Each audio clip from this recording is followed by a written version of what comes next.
Welcome back to Get Down to Business, the show all about small business, jobs, and entrepreneurship. And boy, oh boy, am I excited. I'm thrilled to be joined by Matt Green, who, while still in high school, he was developing a career in music, mostly as a drummer and audio engineer. But we'll talk all about his transition to hometown of Greenville, South Carolina. Went back to school for accounting at age 35 and has a wealth of knowledge and experience for our listeners. Super excited about your story, Matt Green. Welcome to the program. Hey, Shalom. Thank you for having me. Great to be here. It is my pleasure. So what inspired you initially to pursue a career in music?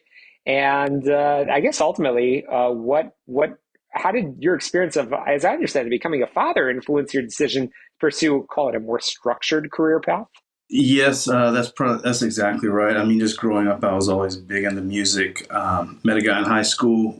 We knew exactly what we wanted to do. We wanted to start a band. We did that for a while. Didn't really pan out. I still wanted to do music, so I moved to Nashville in my early 20s and went to school for audio engineering. And that was 2003, and I moved there with 0 kids. Met my wife, who had 2 small kids at the time. Then we had a child, so I moved back to Greenville in 2009.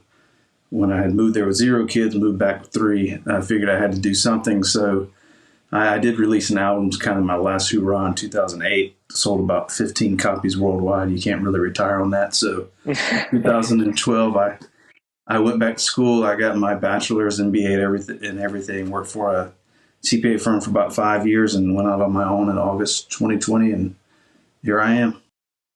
Well, I want to pick all of those things apart, really, because I know our listeners will be inspired and can learn something from your story. Again, I'm chatting with Matt Green, who went back to school at age 35, became an accountant. So, Matt, I have to ask, what were some of the challenges you faced as a non-traditional student returning to school? Well, having a lot of kids and a full-time job would probably be the 2 biggest. It wasn't like we had money and I could just go to school and I still had to pay the bills. I mean, I had a full-time, very physical job, even had side gigs like drove Uber, pressure wash houses, clean gutters, whatever it took to keep everybody fed. And it was really challenging, actually, but I did well. I think being older made me more focused and more mature, and I'd say I applied myself more than I would have if I was, in my late teens, early 20s.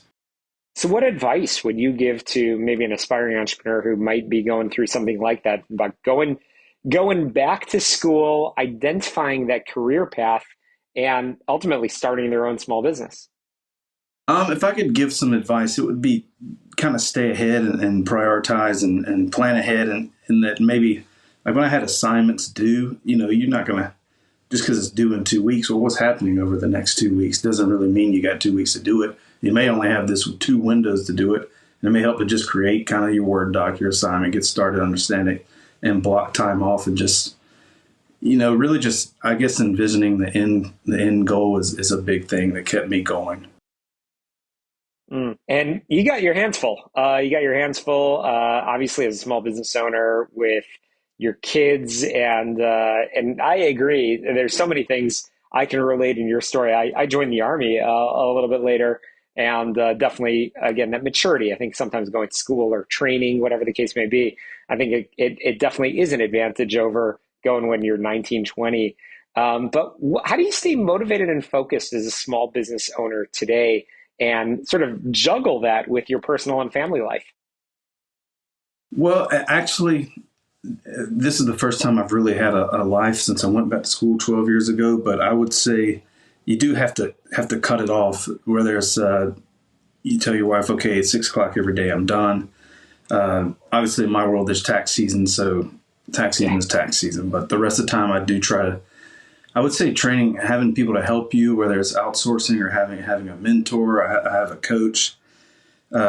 He's really just there to hear my incoherent rambling and take it and put in actionable steps for the most part. But yeah, I just say prioritizing. If you hire people, make sure you got a training process. Don't just, I learned that the hard way. Just throwing somebody in there and thinking they're going to learn, it can be counterproductive for sure.